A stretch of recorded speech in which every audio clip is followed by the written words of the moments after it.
Welcome, guys, to the first episode of Just Jamie TV. I'm very excited about this. This is everything that encompasses wife, life, and real estate, but from a real, raw, and relatable point of view.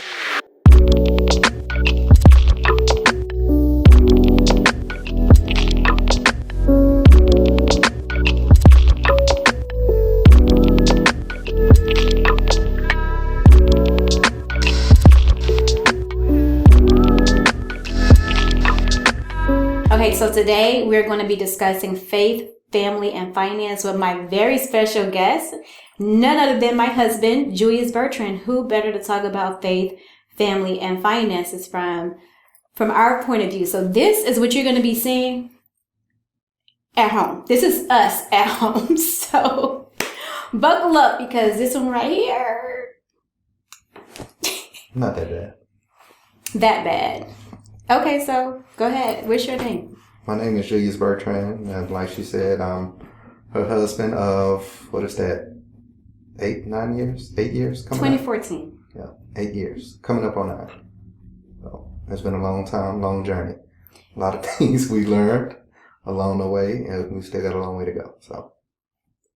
Do you see the shade? Like, he's so... What? I said a lot of things we learned, and we still have a long way to go. Why do we have to have a long way to go? Because the 38 years, right? And you're trying to get to that standpoint, 38 years, 40 years, 50 years, and we only at year 9. Oh, shit. That's a long time. I don't know if I'm going to make it. It's a joke. It's a joke. Okay, so one of the things actually that my father-in-law impart in me is the things that keep your marriage together. And to be honest, this is something that I struggle with because of the way I was brought up. I grew up in a single family household. His parents have been married for 37 years. So we have very different perspectives on who controls what, because no one controls me.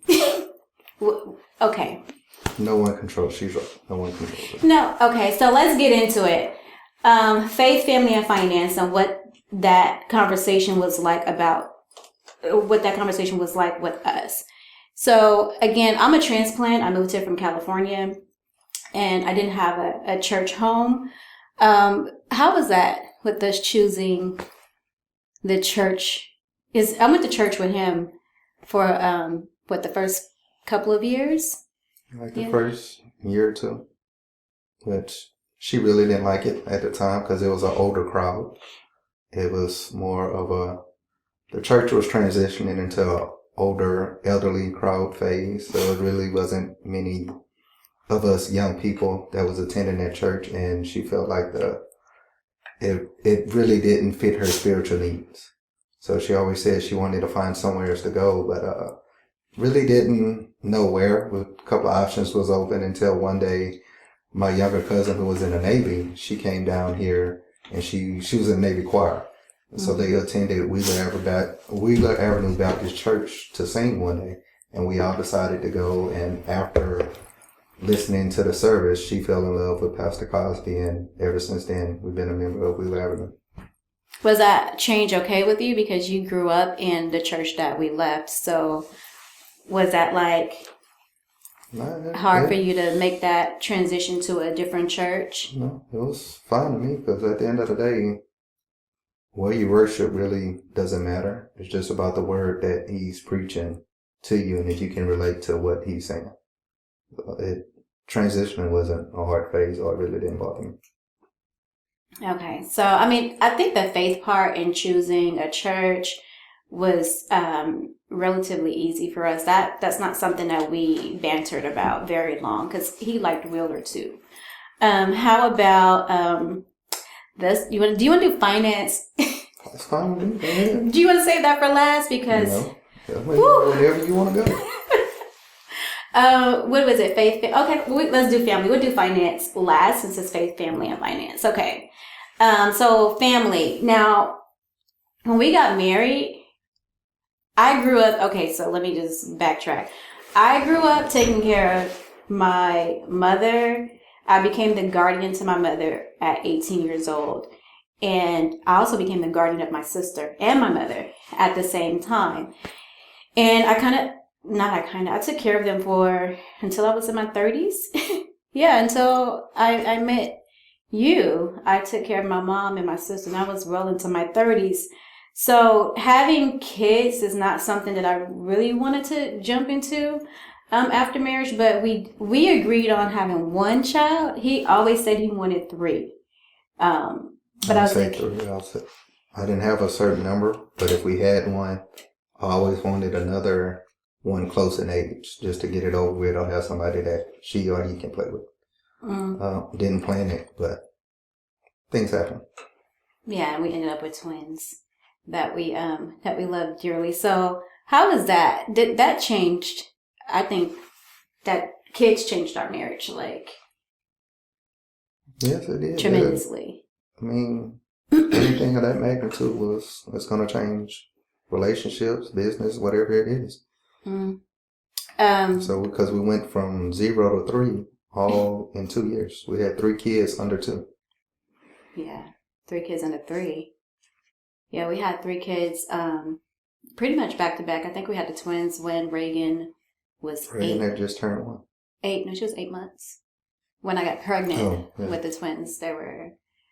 She was 8 months, and I think that was pretty for us. And I'm still trying to navigate that process because it's a lot. And honestly, we just went on our first date in like 5 years on Friday alone. Usually we go with couples, or we, go on a anniversary or birthday, but never just like a sporadic date, which was pretty nice to get away without the children and have adult conversation. But how was that going for you? Like, what are your thoughts on just family as a whole, and how things are going? If you can change something, would you? And what would that be? I don't think I would. Really? Change what? Because at the end of the day, the things that happened in the past made me who I am now, made the situation we're in now, so why would I go back and change anything? Because if I change something, then the outcome may not be as good as it is now. So, do you have any advice for people that just got married and thinking about the next step of having a family? Would you have it as, because we had Reagan right after, like a year after we got married. I would say consider your situation, your goals, your vision, kind of plan it out. Whereas, of course, I know a lot of people don't plan having kids. They just, the spur of the moment, enjoyment type stuff. But like for us, we had just moved into a new house, a bigger house, mortgage doubled, tripled. Of course, having Reagan, our firstborn, she decided to officially open her own office. And what else? It was just a lot of stuff going on for us financially. It put a lot of strain because the money wasn't coming in as fast, or it was going out quick just because we did too much at once. So if you're considering marriage, kids, kind of plan it out, space it out to where you're comfortable. You don't have to too much worry about your finances or stress about anything that's going on. Do it when the time is right for you. And speaking of that, that's a perfect segue into the finance portion of it. And I know we sit and have conversations with our friends all the time about who controls the money. And that's just something that's very hard for me to just relinquish that responsibility to someone. And I mean, I'm working on it, but I don't like being vulnerable financially. I like to be able to have my own money, just in case. And I know that's a pessimistic way of thinking, but let's talk about that, because that's one of the things that my father-in-law said that would tear our marriage apart. And I think that it almost did, because we have different views and different goals financially. I'm a spender. I'm a spender. I'm a spender. And he's the saver. So what is your thoughts on that?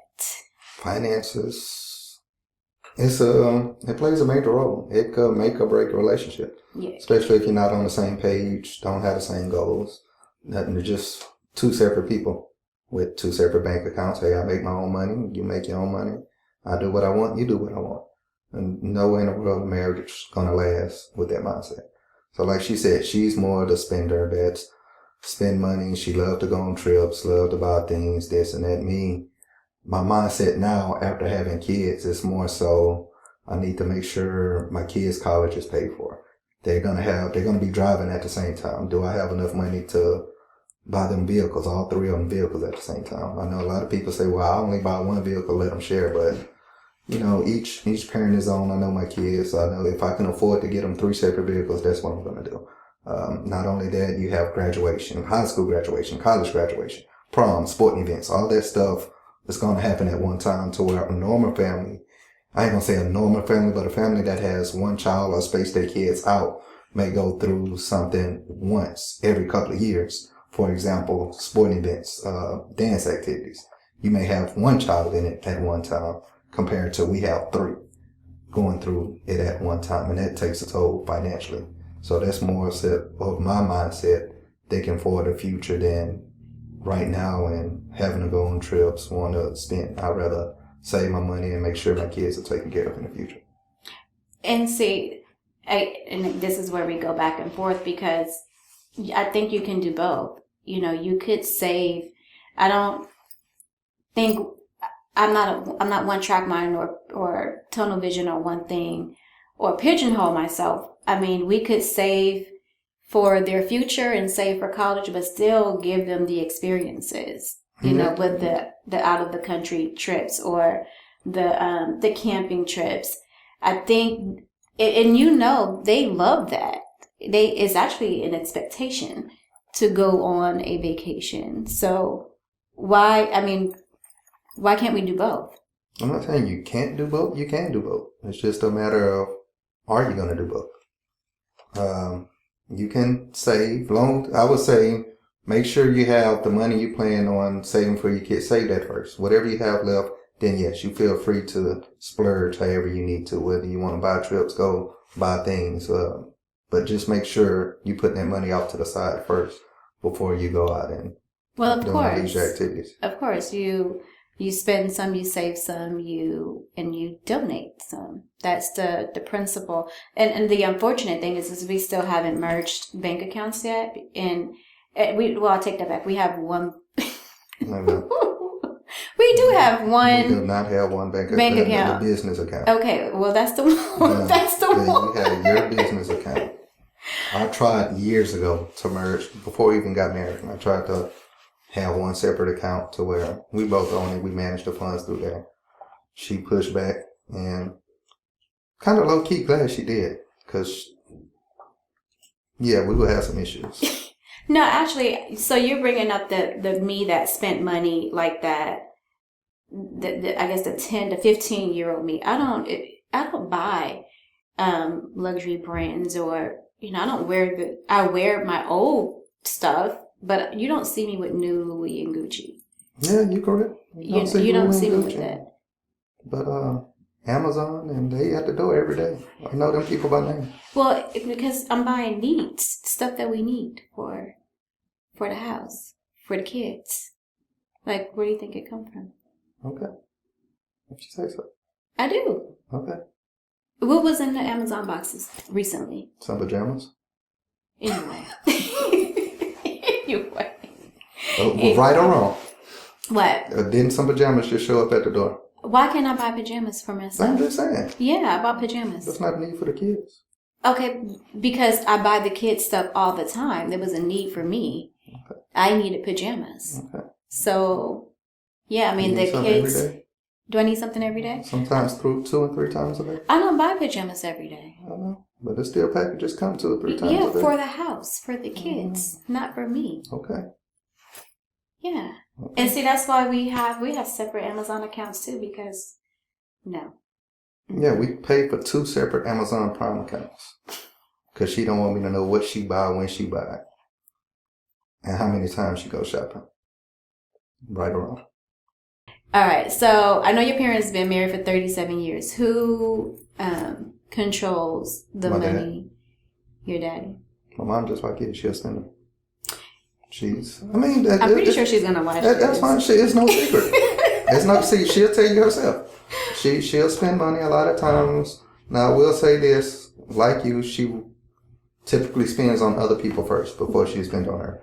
Because for a while, I never gave her money, or I stopped giving her money because she'll go spend it on somebody else before she spend it on her. Or the kids. Yeah. Yeah, so, she'll spend money on kids. But yeah, she's a spender. My dad is more of the saver. He manage every penny. He will not give you a penny. Will not if it's not a dire necessary need. Not even you're not. Not even that. You're not getting it. He's not. Mm-mm. He says, I don't feel led. Yeah. That's not my ministry. And that's how he is. Knowing where we came from to where he's at now. I mean, if you didn't have that saver, they wouldn't be in that position they're in. I think trauma too, and I wouldn't say childhood trauma, just trauma period. It's this is just me being real with myself and transparent with myself first, because I know there are some parts of me that I need to heal. I trust not a soul with my livelihood, and I know that has been an issue with us, is because, many people don't know my story, but I've been homeless. I've been put out on the streets. I've been homeless because I've been put out on the streets. And I always said I would never give anyone that much control over my life, ever. And I never changed that going into my marriage. I always make sure that I can take care of myself and that I'm okay. And I know that makes you feel, well, how does that make you feel? And because I don't think we ever discussed that. It's like at the end of the day, wow, if that's going to be your way of thinking, why are we even together? If you don't trust me to lead, or you think you don't want to give me that control over your life. I understand things happened in the past, but in order for us to move forward, for you to feel comfortable with the way I'm leading a marriage, or trusting me and making sure we have a roof over our head and being a protector and provider, that's something you're going to have to heal and pass, because all it's going to do is make it harder on our marriage, and at the end of the day, for my example, it's going to push me away. Like, why? I mean, if I'm trying to do this and that, and you want to push back because of your past experience, and you don't want to change or talk about it, then, well, what are we doing? Well, we're talking about it now. And it's not you, right? I just said that it's not you. It's not you. It's me. But at the same time, I mean, but you can't relate either, because you've never been in that position. I know I can't relate, but I can see how much it hurts you that way. Like, I do stuff totally different from what you do. I have a totally different mindset. I mean, we can go through a situation, she can look at it one way, and you come to me, I may blow it off like, okay, whatever, what it is what it is. But at the end of the day, I'm still making sure I'm doing what I need to do to make sure everybody have a roof over their head, they well protected and things of that nature. Where she may not see that. Well, you didn't do it this way, so now you're not doing this, you're not doing it. Well, I feel like you're not doing this, and I feel like you're not doing that to satisfy my needs. Well, I think because I keep bringing up your dad because that's where I learned the most about relationships and how to have a healthy one, is I learned it from your parents. Because, my mother was 15 when she had me, and she was a single mom, and you already know the relationship with my dad. So I think your dad's ideology, you adopted, which is I supply your needs, not your wants. And that's where that's a problem for me, because I have wants and needs. I mean, the trips that you talk about, that's actually a need for me. I actually need to get away, and I need to give my children experiences. But I know that's one of the things that we bump heads about.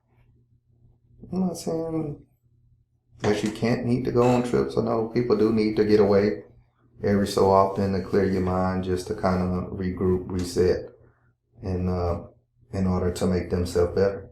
Mm-hmm. Now, as far as the kids, I mean, you start taking them on trips at a very young age. It's not That they remember. That it's not the fact that they don't need it or shouldn't have it, but once you started so young, taking them to Mexico, this and that, now they're going to expect that. They're 5, 6, 7 years old, but twins getting ready to be 6.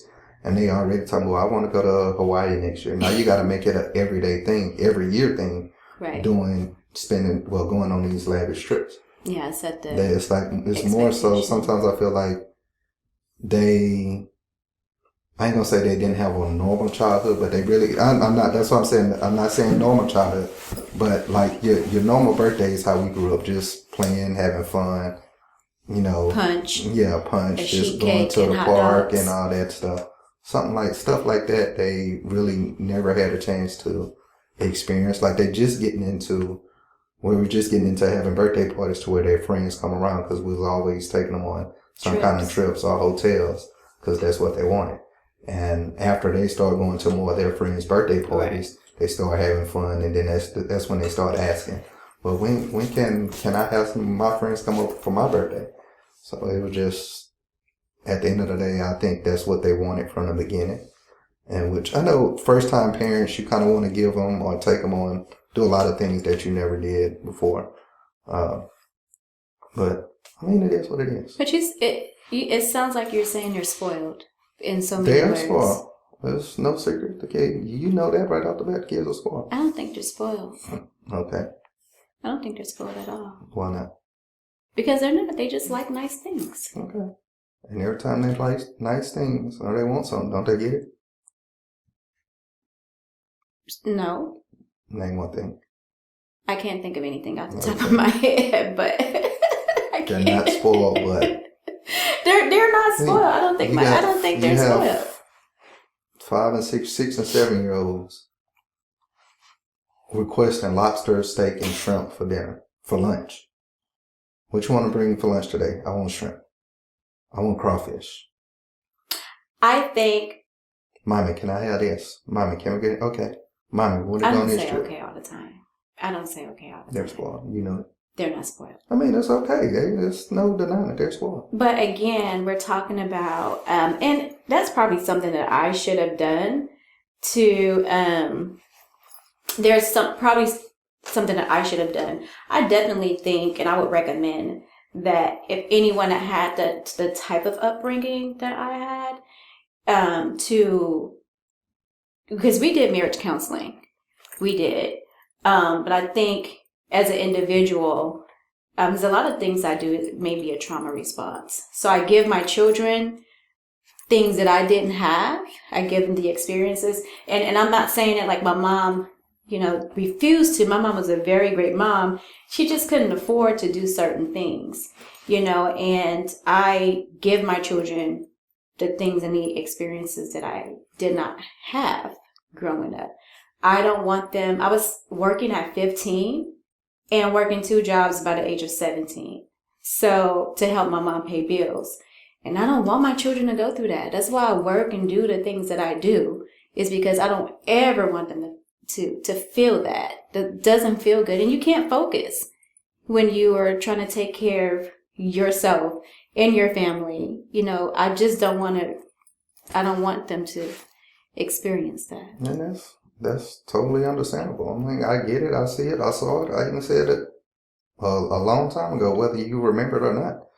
Well, if I'm not mistaken, we was arguing about something, and I said, you're just trying to live your life through your kids, which meaning I know you wasn't able to experience all that stuff growing up. So now that you're in a position to provide that to your kids, not only are you providing that to your kids, you still living your childhood dreams, living your childhood life, having those childhood experiences as an adult with your kids, which is nothing's wrong with that, but you kind of got to monitor that you just have to monitor it. Do I want to, is this the standard I'm setting for my kids to where now they expect me to do this every year? They expect to do this, without them pretty much, I ain't gonna say putting in work or just giving it to them.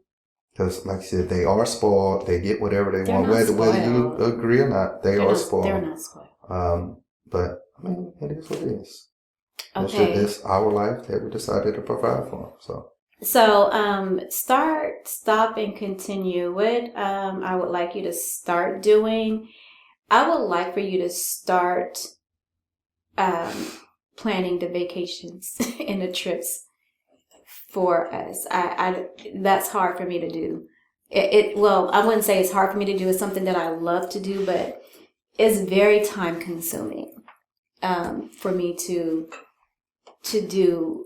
plan these trips, to coordinate these trips, or anything that revolves around the extracurricular activities. I would like for you to start helping me with that. Stop complaining about the things that I do for the kids, because I truly do it for them. And you see it because the excitement that they have when we go somewhere, when we do something. So, you won't complain that you do. You always complain. Like what? All you do is go on trips.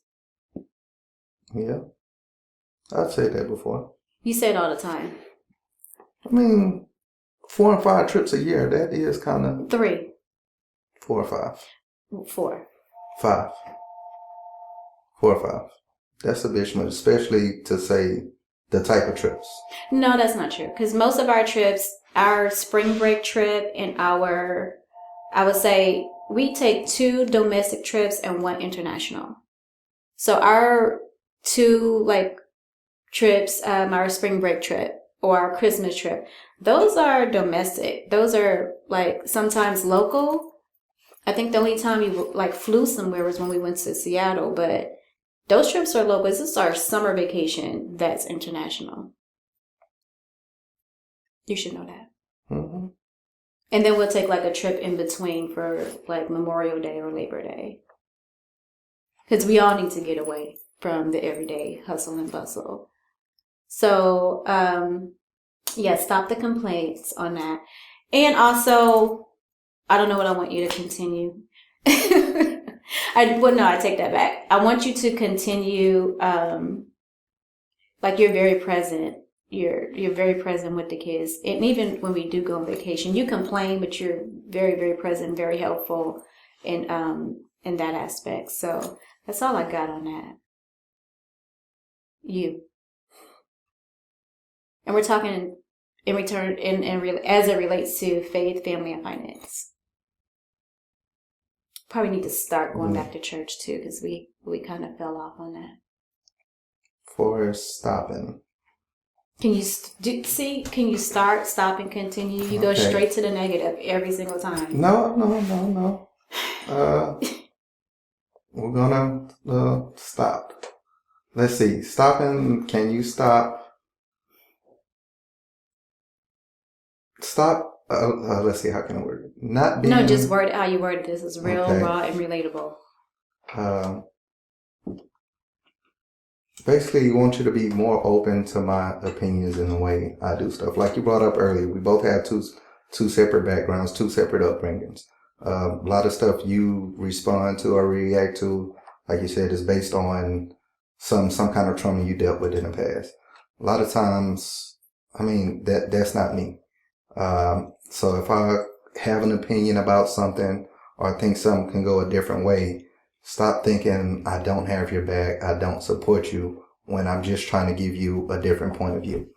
Just trying to shed some different type of light than what you're thinking. Because I know you go straight to negative, straight to ready to pop off, jump off, whatever it is. And you kind of expect that from me. And if I don't react the same way you do, then... Are we still talking about faith? No, I'm just saying, yes. I'm just stopping. It kind of all ties into, like I said, just be more open to my point of view. Stop thinking everything is just the way you see things. Delivery is important, though. Delivery is important. It's not what you say, it's how you say it. And yet last night was a prime example. We won't discuss that. I told your dad. I told you. No, you did not tell me that. Your dad, you heard him. I had him on speakerphone. The way he presented his points to me were very different. You are aggressive and you come off as an attack, like you're attacking me. That's how it feels. Because I was asking questions last night. Well, why are you letting this bother you like that? Because this, why is that important? Okay. Because of this, and that. All right. So, okay, you said you only gave me what you want me to stop. Is there anything that you want me to continue? Do I do anything good around here? Something I have to think about. No, but continue. I mean, at the end of the day, just continue being you. I know it's a lot of continue being you, but yeah, I mean, I know I do complain a lot. I'm hard on you at the same time about spending money, but at the same time, without you being you, without you being that type of person, a lot of our experiences and trips and just priceless moments won't happen. So, I mean, that's something that we do enjoy as a family, whether people say it or not, whether it's myself, my parents, or whoever benefit from it. Just continue being you, doing it because that's who you are. That's what you like to do for people. Okay. Start. I think you said start. Listen to your point of view. Well, yeah, I guess because I guess that can go either. Well, we can use that as start. Start listening to my point of view, and I probably said that wrong because I said stop, meaning stop thinking everything's about you, but start listening to my point of view. So I guess you can kind of tie that into each other if you wanted to. Hopefully you guys enjoyed this episode. Thank you for watching and supporting us, and stay tuned for episode 2. I won't tell you what that is, but subscribe so you'll get the notifications.